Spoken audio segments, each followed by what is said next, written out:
Don't let this ever happen to you. Hackers and scammers are lurking about trying to get access to your accounts and steal your information to damage not only your devices but also your reputation. So, as a smart online citizen, it is of utmost importance to secure your secrets. This is easy as ABCDE. A. Always use screen locks. Protect your phone from unwanted entry by creating a complicated screen lock code or pattern. B. Be protective of your personal information. Avoid putting personal information on public devices or devices unlocked and used by a lot of people. C. Create a strong password. Use passwords that are 8 characters or longer. Use combinations of letters in different cases with numbers and symbols. It should be easy for you to remember, but difficult for hackers to guess. D. Don't share your password. Sharing your password with someone else other than your parent or guardian will put you at risk for hackers and scammers. E. Enable privacy and security settings. Learn to use app or website settings to protect your privacy, security, and safety. With the ABCDE of security, you will keep your secrets safe, secured, and secret. Remember, secure your secrets and keep those pesky hackers and scammers away. Be internet awesome! Happy browsing!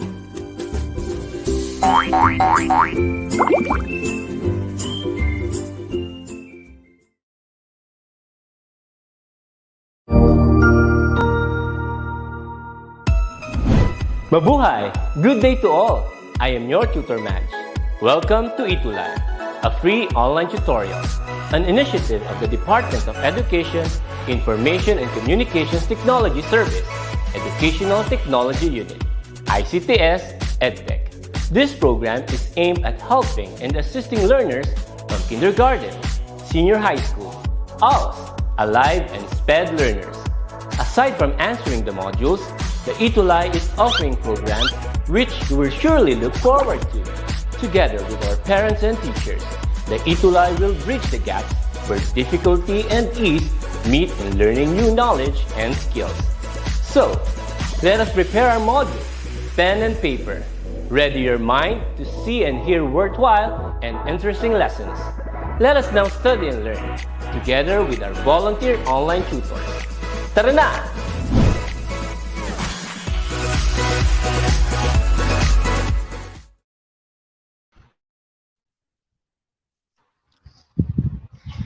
Hello! Hello, Tutor Wendy! Hello, Tutor Eric! Happy New Year! Ayan, Happy New Year din sa iyo, Tutor Wendy, at Happy New Year sa ating mga mahuhusay na guro, mga mahuhusay na mag-aaral at ang ating mga magulang. Ayan, isang mapagpalang hapon po sa inyong lahat. Happy New Year and Happy Monday once again. Ayan, I am Tutor Eric po, saying that learning biology is fun and terrific. And I am your tutor, Wendy, and I believe that general biology will come in handy. Welcome po ulit sa ating kauna-unahang ETUlay Gen Bio 1 session ngayong taong 2022. Ayan. At ayan, Tutor Wendy, tayo ay nasa week 6 na ng ating discussion ngayong hapon na ito. Okay, so ano ba ang ating magiging topic for this session, Tutor Eric? Ayan, ang ating magiging topic for this session ay ayan, tayo ay i-discuss natin ang anaerobic respiration. So last week ay bago tayo maghiwa-hiwalay, bago mag-break, ay diniscuss na natin ang cellular respiration. So ngayon naman ay pagpapatuloy natin ang discussion ng cellular respiration. So Yes. ayan, Sana Tutor Wendy. natatandaan pa nila yung ating pinaka naging huling tutorial nung 2021 Medyo matagal din yung ating naging break, 'di ba? No Christmas break. Pero sana natatandaan pa nila. So, bago tayo magsimula, Tutor Eric, yung ating mga usual na paalala sa ating mga estudyante. So, you have to ready your pens and papers so you can jot down notes. So, mas magiging madali ang pag-aaral kapag kayo ay nag-note taking. So, listen, learn, and participate. Alam na yan ng ating mga bioactive students na tuwing meron tayong activities and quizzes, pwede silang makilahok by typing in their answers dun sa ating comment box. So, at lastly, yung ating laging pinapaalala, kahit na nagpalit na ng taon, hindi pa rin ito mawawala, yung ating respeto sa isa't isa, lalo na sa mga chinachat natin sa ating comment box. Ayan, ano ba ang meron ngayon, Tutor Wendy?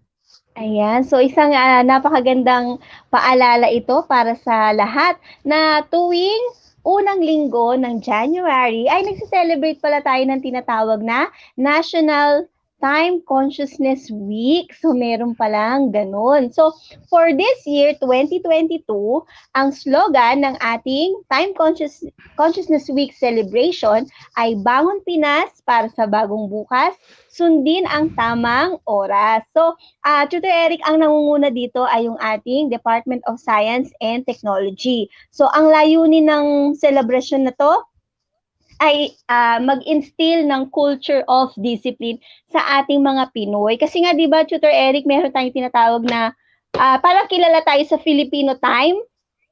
Oo, No, na Tutor ang mga Pinoy Wendy. daw ay, ang mga Pinoy daw ay laging late. So, bilang para maiwasan na natin ito, di ba? So, sineselebrate natin yung Time Consciousness Week.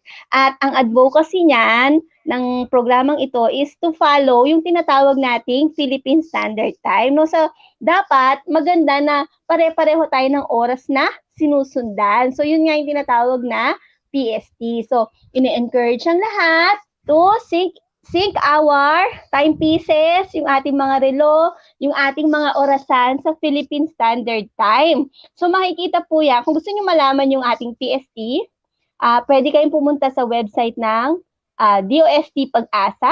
So ito-type nyo lang sa inyong browser yung bagong.pagasa.dost.gov.ph.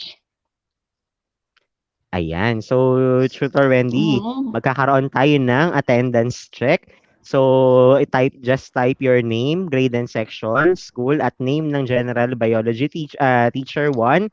Ayan, para kayo ay mai-recognize din namin next week na nakapag-attendance kayo as well as your school and your teachers. Oo. So, napaka-importante yan, Tutor Eric. Para naman kasi, minsan nakikita ko maraming nagpa-participate sa ating activities and quizzes. Kaya lang hindi natin sila masyadong ma-recognize kasi hindi natin makuha yung kanilang information, the school they came from, yung kanilang mga Gen Bio 1. So, bago ang lahat, bago tayo sumali sa ating mga activities, mag-attendance check po muna tayo. So, kanina nakita ko, kakaumpisa pa lamang ng ating session, bumabaha na ang ating comment box. So mukhang nag-attendance check na yung ating mga bioactive students. Ayan, sina Frances, sina Elena, ayan, si Allen Mark, Lydel, si Lady Isaiah, si Kirby, ayan, si Patrick, si Almarie, ayan, si Drew Avinash, si Alea, Hannah, Bea Katrina, Corinne, Edelmay, Arian, ayan, si John Carl, ayan, at saka ayan, sina Charmaine, ayan, mga bioactive students natin. Pag tayo ay nag-check ng ating mga comments, sila lagi yan, yung ating mga estudyante. So, welcome back mga anak sa ating session. Ayan. At speaking of bioactive students, ayan, we would like to recognize our partner schools and our partner teachers noong nakaraan sa week 5. So, ayan, week 5 partner natin. Again, ang Daniel R. Aguinaldo National High School with Tutor Jen as our partner teacher. At ang ating mga learners, si Alea Almarie, Arian, Arcane, Bea, Bianca, Brian, Charles Dave, Danver, Derek, Drew, Eddie, Elena, Ethan James, Francis, Jimwell, Gila, Hezekiah, Jamze, at saka si Janica. And of course, we have John Raven, Jean Glidel, John Carl, Juvenile, Carl, Kent, Corinne, Christine, Kyla, Mary Steele, Mark Allen, Mark Jive, Marlon, Natasha, Nicole Kite, Navaliza, Princess, Samantha, and Charmaine K. Ayan. Lipat tayo ng school. Punta tayo ng Jones Rural School, Isabela. Tutor Wendy. Yes, from Davao to Isabela. So, under Ma'am Cheryl G. Reyes, we have Eliza May, Crystalline Jade, Francis Carel, Girly, Janelle, Jimina, John Errol, John Wayne, Louisa Joy, March, Noreen, Randolph AJ, and Roanne. Ayan. Mula naman sa Lalawanan National High School, we have Mm-mm. Imelet. Ayan. So, So, saang region bagong ano ito? natin yan, bagong bioactive student. Naku, I think saan this nga is ba ito? from Will Isabelsa go back. also, no? Isabela din, oo. Oo, I hope we got it right. Ayan. So, Mm-mm. ayan, welcome po sa ating group, Lalawanan Yes. National High School. Ayan, and from Malinta National Senior High School, this is in Valenzuela. Ayan, we Mm-mm. also have our partner teacher, Sir John Enguero, and ang kanilang bioactive student na si Mark Anthony. Yes. Another Suki. So, from San Miguel National High School, ang kanilang Gen Bio 1 teacher ay si Ma'am Mary Joanne V. Aquino. We have Giselle Ann, Joanna Marie, Jude Cedric, Mervin, Nerissa, and Princess Divine. Ayan. Yan, So, congratulations! congratulations sa ating mga bioactive students. Proceed na tayo ngayon sa ating week 6. Huwag na tayo magpatumpik-tumpik pa. Ano po ba Yes. ang MELCs natin or most essential learning competencies, Tutor Wendy? So, for our week 6, ito ang ating mga most essential learning competencies. So, number 1 is to differentiate aerobic from anaerobic respiration. Number 2, describe reactions that produce and consume ATP. Number 3, describe the role of oxygen in respiration and describe pathways of electron flow in the absence of oxygen. And lastly, explain the advantages and disadvantages of fermentation and aerobic respiration.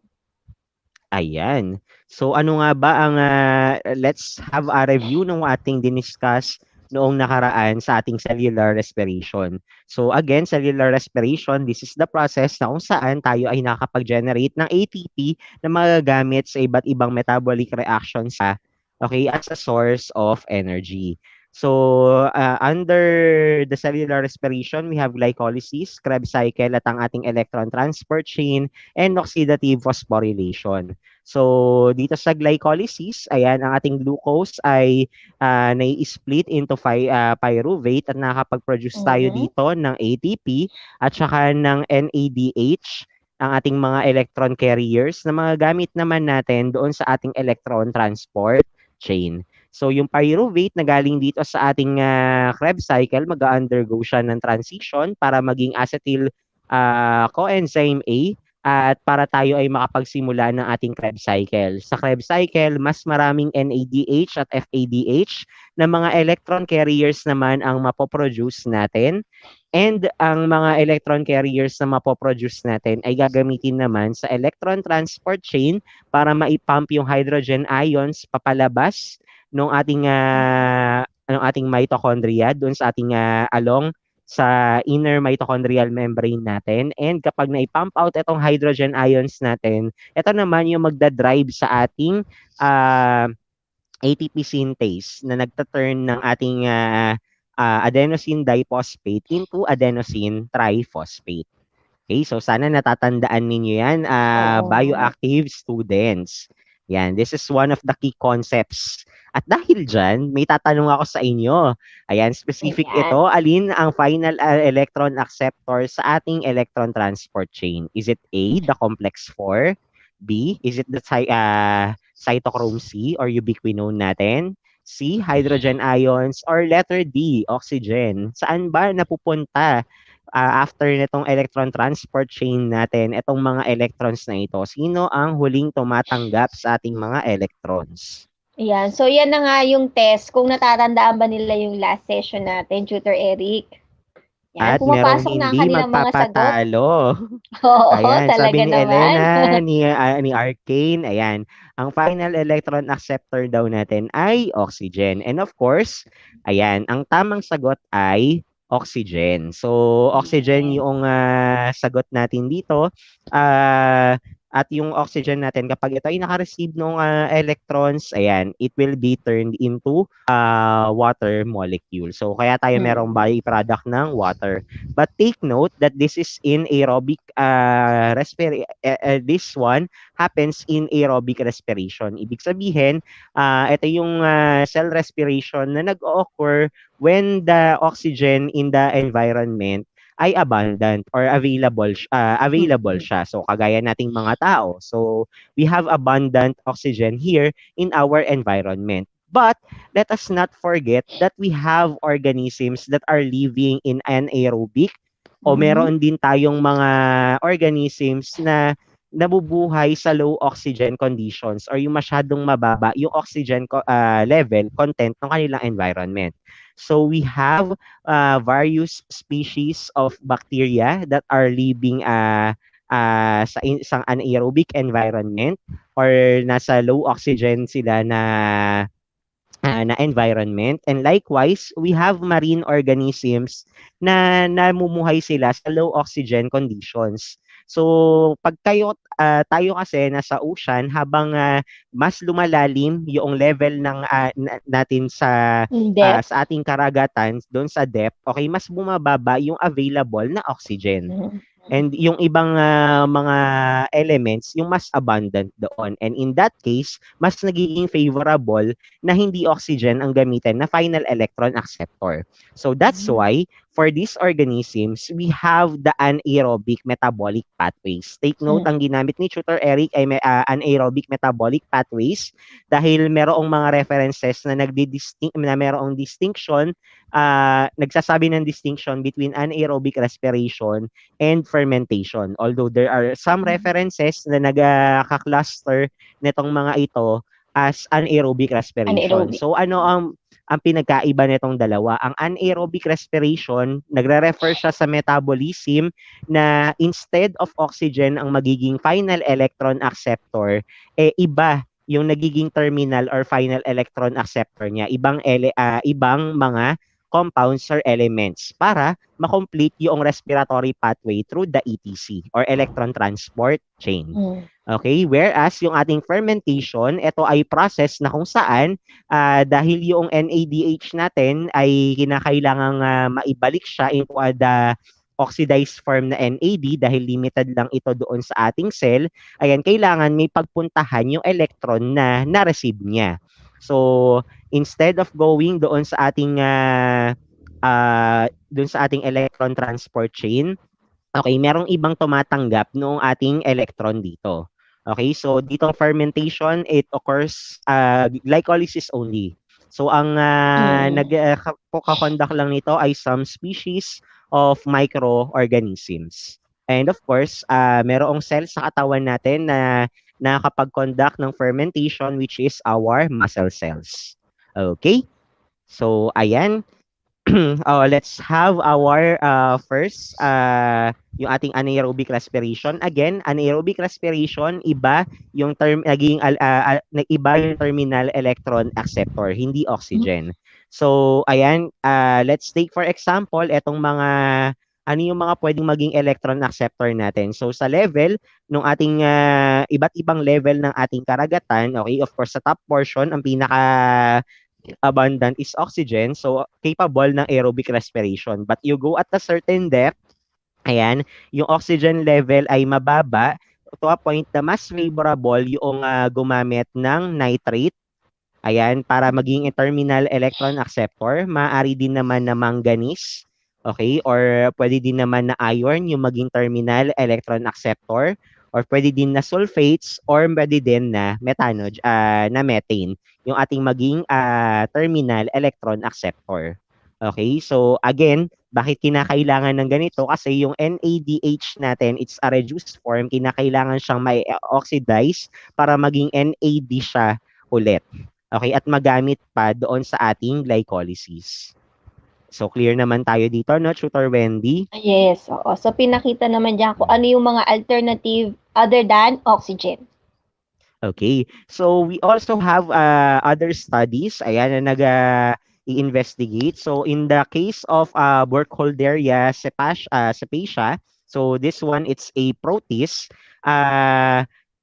na isolated from an alkaline crater lake. So ang ginagamit naman nito based doon sa study na ito, ayan, it is evident na mula doon sa kanilang ETC inhibitor na studies na yung ginagamit nitong ating protist na ito is the chromate as the terminal electron acceptor.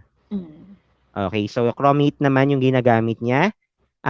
Ayan yung ating anaerobic respiration. So ibang terminal electron acceptor ang ginagamit, and still it proceeds doon sa ating respiratory pathway.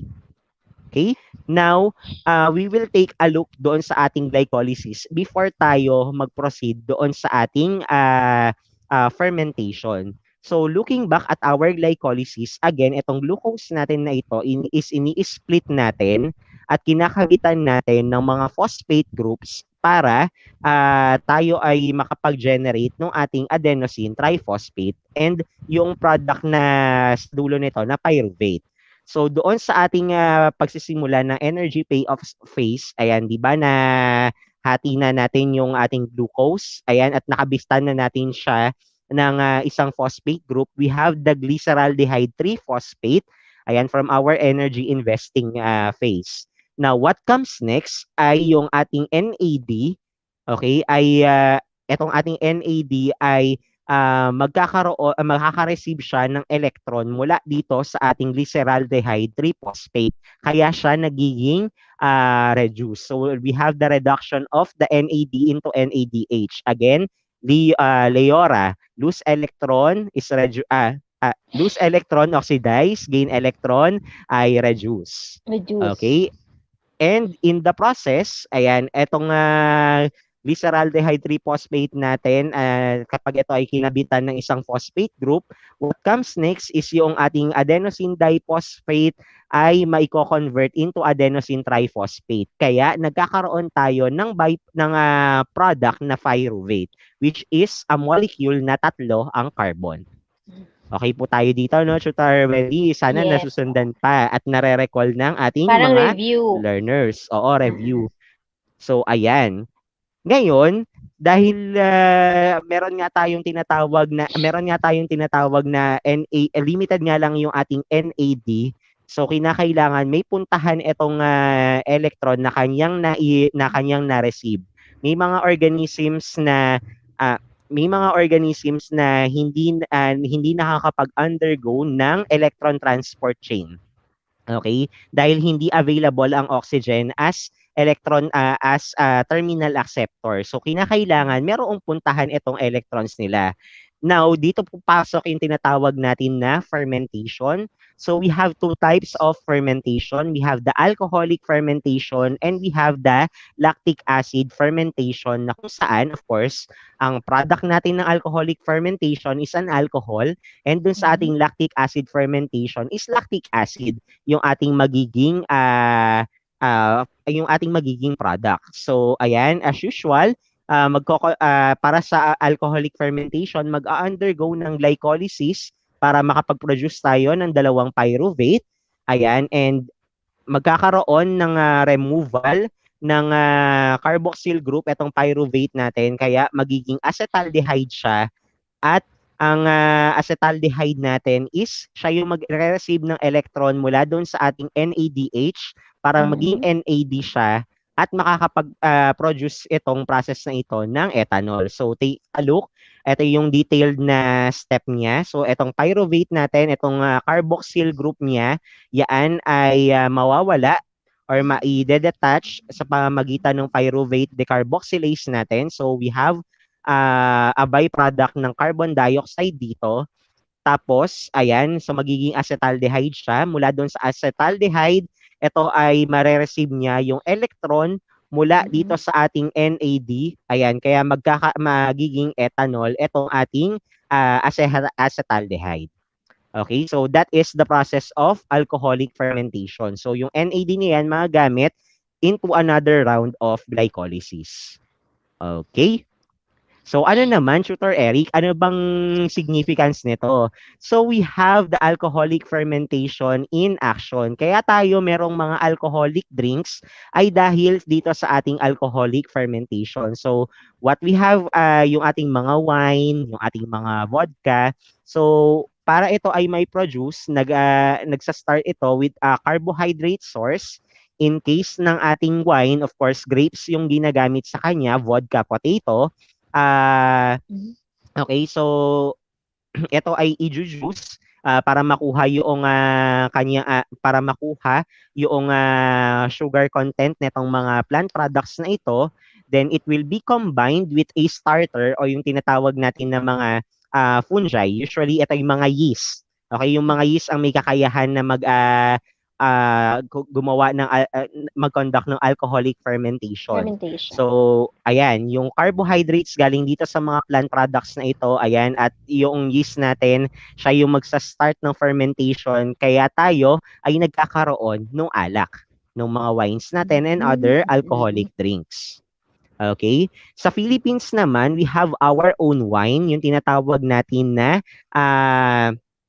yung tinatawag natin na mga na excuse me, yung mga tinatawag natin na palm wine, yung mga lambanog natin, ayan, yung mga tinatawag natin na bahalina, yung mga tuba wine natin. So galing ito doon sa Nipa family or palm family. So yung juice mula dito sa yung mga sap mula dito sa ating mga nipa trees, okay, ito ay ini-store para eventually ito ay maging isang tuba wine or maaari din na certain process para ito ay maging lambanog and other products. Tutor Eric, nasaan yung yeast niyang mga yan? So ang ginagamit na yeast niyan is yung mga yeast na present na doon sa halaman natin. So wala nang idinadagdag na yeast dyan. Meron ng mga naturally inoculated na yeast na present doon sa ating plant products. Okay, so wala siyang dinadagdag na yeast. Okay, we also have other wine products such as the basi na ang ginagamit naman is yung sugar cane. At meron din yung sa I think in this one is in Ilocos region, yung tinatawag natin na merong rice wine, yung tapoy. Yun, nilalagyan siya noong bubod na which is meron siyang yeast, ayan, para ito ay magkaroon tayo ng wine. So may mga local wines tayo and of course, these are of significance kasi it is helpful for the economy in a way. And of course, it preserves our culture. Another parang application mga backyard ng ating industry yan di ba, no, Tutor Eric? Mga backyard industry. Okay, opo.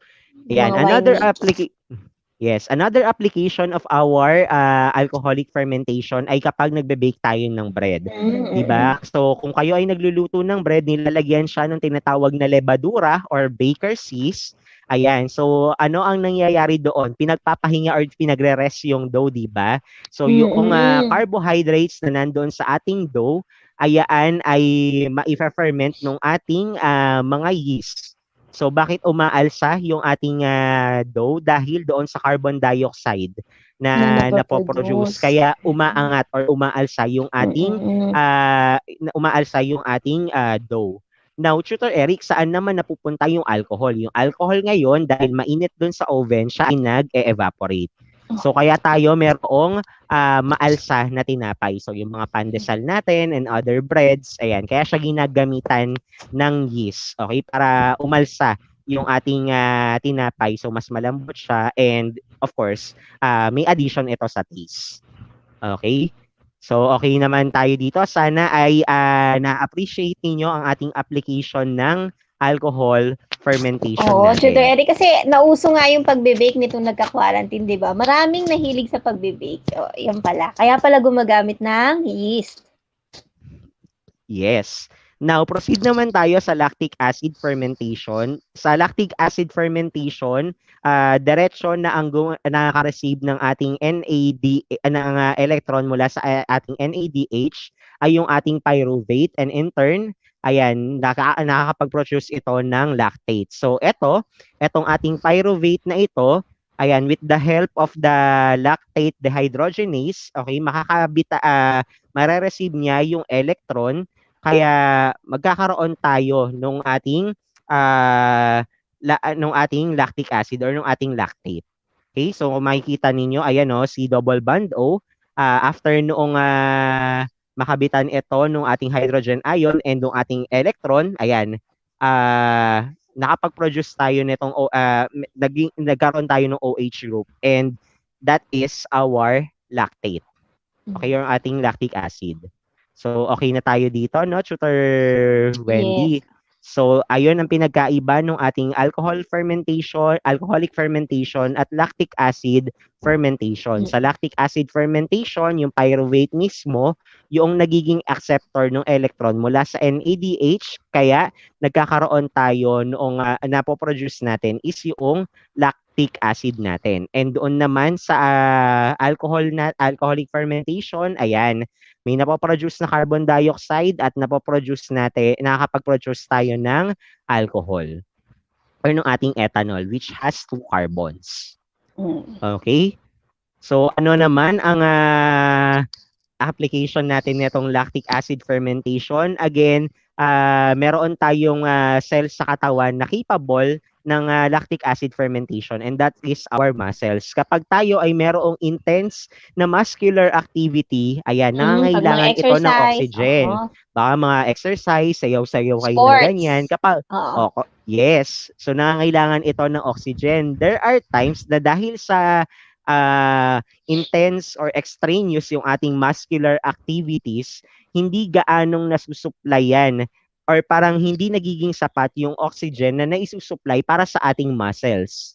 Okay, dahil masyadong strenuous yung ating muscular activity. So that is why our muscle cells will now need na magamit itong ating lactic acid fermentation. So walang oxygen, hindi makakapag electron transport chain. So what happens, yung ating pyruvate na nandito sa ating muscles, ayan, nag-undergo siya ng lactic acid fermentation. And etong lactate na ito na na-produce mula doon sa lactic acid fermentation ng ating muscle cells, ito ay ibinabalik doon sa ating liver and etong lactate na ito is kino-convert pabalik sa glucose para magamit naman siya into glycolysis. Now, ano ang kinalaman nito sa muscle cramps or yung pagkapulikat? Ang nangyayari po kasi dahil ito ay lactate, yung lactic acid natin, bumababa yung pH natin ng cellular environment. And dahil doon, ayan, nagkakaroon tayo ng cramps or pulikat. Okay, so yun po. That's why mahalaga ang pagba-warm up kapag tayo ay nag-exercise or any strenuous physical activities. Okay, so I hope na malinaw ito at nagigets pa na susundan tayo ng ating mga bioactive students. And of course, kapag naririnig natin ang lactic acid, ang unang pumapasok sa ating isip ay yung mga dairy products natin. So yung ating, lactose. Ayan, yung ating yogurt. Okay, our yogurt is produced at yung ating cheeses ay produced from the souring of our milk. Okay, so what happens ay etong gatas natin is nilalagyan siya ng mga lactic acid bacteria para ito ay mai-ferment niya yung ating gatas and in turn makapag-produce tayo ng yogurt. Now, likewise with our cheeses. Ganun din yung ginagawa dito. So there are some cheeses na nilalagyan ng ating lactic acid bacteria para ito ay mag-undergo ng souring and of course maging cheese. Okay, but disclaimer, hindi lahat ng cheese ay nilalagyan ng lactic acid bacteria. Merong mga iba ng cheeses na ang ginagamit sa kanya is a souring agent kagaya ng rennet o kaya ng ibang acids. So ano yung mga example niyan? Yung kesong puti natin. Ano pa? Yung ating mga soft na cheese, yung mga puting cheese, kinakailangan itong i-consume kagad kasi hindi ito yung nag-undergo noong lactic acid fermentation gamit yung ating lactic acid bacteria. So ang ginamit na souring agent nito ay mga acids. Yung mga hard cheeses natin, yung kagaya ng mga cheddar, ito yung mga nag-undergo ng fermentation with the help of our lactic acid bacteria. Okay, so ayun ang ating application ng ating lactic acid fermentation. And in summary, so ano nga ba ang nangyayari? So in summary, yung ating pyruvate ayan ay mag-undergo siya ng yung ating pyruvate ay mag-undergo ng kung ito ay direktang makaka-receive ng ating electrons mula sa ating NADH para maging NAD ulit. Ayan, makakapag-produce tayo ng lactate. So this is the lactic acid fermentation, and in the case of alcoholic fermentation na Okay, so medyo nagkakaroon ng technical issues again sa connection si Tutor Eric. So while waiting, 'di ba? Tingnan muna natin ang ating mga Tutor Eric, nandiyan ka na ba ulit? Wala pa. So we are almost through with our session for today. So nasasama rin na si Tutor Eric. Kamusta muna po sa lahat ng mga students natin from Daniel R. Aguinaldo National High School, from Jones Rural School, from Padre Garcia po, Padre Garcia National High School. Kamusta ulit kayo? Parang hindi ko kayo naramdaman last session natin. So, kamusta? And sa lahat po ng mga bago nating manonood. So again, as a summary po, while waiting for our tutor Eric, sa atin pong anaerobic respiration, meron po tayong dalawa. We have yung ating alcohol fermentation at yung ating lactic acid fermentation. So of course, itong dalawang ito ay nagaganap in the absence po of oxygen. So kung hindi available ang oxygen, humahanap ng ibang metabolic pathway para magkaroon ng energy yung mga organisms. So ang difference nito sa aerobic is mas kaunting ATP ang nag-generate sa anaerobic. Kaya nga sinasabi mas efficient sana yung aerobic, yung in the presence of our oxygen. Pero yun na nga, ang sabi ni Tutor Eric, mayroong mga organisms na walang masyadong access sa oxygen, kaya naghahanap sila ng ibang pathway. So, kung sa ating aerobic respiration, doon pa lang sa glycolysis, we can produce 4 ATP at sa totality ay 38 in some references and 36 in others na ATP. Sa ating anaerobic ay 2 ATPs lang ang kayang i-produce. So, moving on. So, while waiting for our tutor Eric na makabalik sa ating session, we will proceed with our bio quiz. So, for our first question, ayan ha, alam na alam yan ng ating mga bioactive students. So, you can type in your answers sa ating comment box. Just make sure na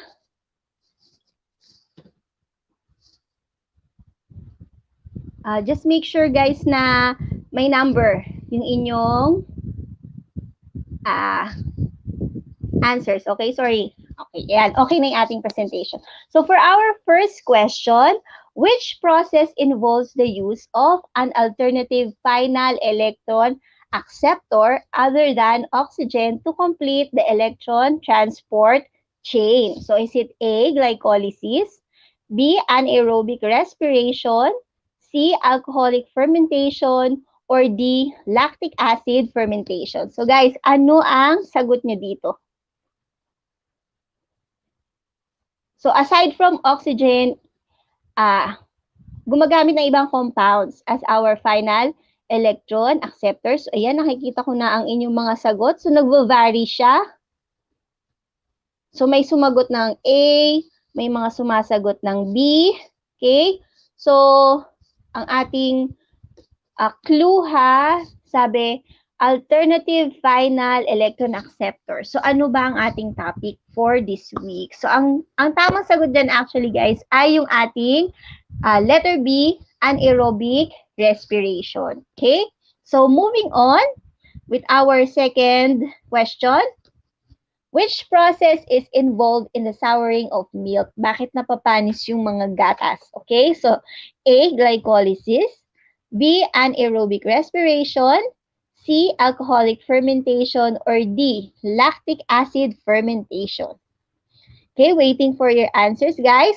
May mga sumasagot na. So, sabi ni Elena, Drew, Corinne, Nicole, John Carl, Francis Carel, Natasha, Luisa, Almarie, Allen, Mark, Kent, ang kanilang sagot ay letter D, which is the lactic acid fermentation. So, that is correct. Kaya nga, lactic acid, di ba? So, pag sinabi nyo kasing lactose, yan yung carbohydrates present sa ating mga milk. Okay, for our third question, which process is involved in wine and vinegar making? So, A, glycolysis, B, anaerobic respiration, C, alcoholic fermentation, or D, lactic acid fermentation. So, kanina pinakita sa atin yan nagbigay na examples ang ating tutor Eric dito sa ating wine and vinegar making. So, we have yung nabanggit niya, the basi, the tuba, and yung tapoy ba, mga guys? So, may mga sumasagot na, Janelle, Angelica, Corinne, Jamsie, Johanna, Maristyle, Shermaine, Ariane, John Carl. Ang kanilang sagot ay letter C. Let us check. Of course, tama ang inyong mga sagot. It is letter C, which is alcoholic fermentation. So, nakakagawa tayo ng mga alcoholic beverages through this process. And now we have our last question for week 6. So, which process is associated with muscle cramps? A, glycolysis, B, anaerobic respiration, C, alcoholic fermentation, D, lactic acid fermentation. Yan. So, ano ba yung nagbi-build up sa mga muscles kapag kulang ka sa oxygen and you are doing very hard or vigorous work? So, according to Elena, John, Errol, John Wayne, hello, Frances, Brian, Samantha, Girly, hello, ang kanilang answer ay letter D. So, that is lactic acid fermentation. So, kapag kulang tayo ng oxygen and we are doing yung mga exercises or sports natin, nagbi-build up yung lactate sa ating mga muscles dahil nga sa lactic acid fermentation. At yun, ang result nun would be yung cramps or nagkakaroon tayo ng hulikat. Kaya nga sabi kanina ni Tutor Eric, bago kayo mag-exercise or do something na mabigat sa ating mga muscles, kailangan ay nag-i-stretching tayo para ma-prepare naman ang ating mga muscles. So, very good talaga ang ating mga bioactive students. Yan na, Tutor Eric. Welcome back. Ayan. So, very good sa ating mga bioactive students and maraming nakakasagot ng ating ng tama ng ating mga questions. Yes. So, medyo parang nalito lang sila doon sa unang question. Sa una. No? Oo. Pero yun nga again, ang distinction ni anaerobic, pang terminal electron acceptor ang ginagamit, hindi oxygen. Sa ating fermentation ay hindi siya nag-undergo ng ating ating ETC nung ating Electron citric transfer acid chain. cycle or yung Krebs Yes. cycle. Okay, ang tumatanggap ng electron mula sa ating NADH ay yung ating pyruvate or yung ating excuse me, o yung ating acetaldehyde. Okay, Okay. para makapag-produce tayo ng ethanol or ng ating lactic acid. So, ito yung reference na ginamit na ginamit ko for this presentation. And ayan, kailangan ay magbabasa din tayo ng iba pang references. So, don't forget na panoorin din ang ating iba pang senior high school science and technology subjects. We have Safety and First Aid, Earth and Life Science, General Biology 1, Media and Information Literacy, and General Chemistry 1. Ayan, and of course, your feedback matters to us. Ayan, kung meron kayong feedback, comments, complaints, suggestions, and concern, ay scan nyo lamang ang QR code na makikita nyo sa inyong screen or punta kayo sa tinyurl.com/ETUlay feedback form. Yeah, so we are done with Ayan, our so, first session ngayon 2022, Tutor Eric. Yes. Up So, next oras na ang naman po ating para magpaalam. ALS LS1 Filipino 1 at yung ating iCreate animation class. Once again, Yes. this is Tutor Eric. Ayan, goodbye po sa inyong lahat. And I am your tutor, Wendy. Maraming salamat po ulit sa inyong pagsama sa amin sa hapon na ito at tayo ay muling magkita-kita next Monday. Thank you sa ating mga bioactive students for being with us this afternoon. Bye-bye po and see you next Monday. Bye, Tutor Eric. Bye po. Ang husay naman! Natapos mo ang iyong tutorial session kasama ang iyong mahusay na ETUlay tutor. May bago ka bang natutuhan? I-share na yan gamit ang hashtag #ETUlayLevelUp. Huwag aalis ha dahil may susunod pang programa na pwede mo ring panoorin at salihan dahil naghihintay na ang iyong mga tutors. Happy learning dito sa ETUlay!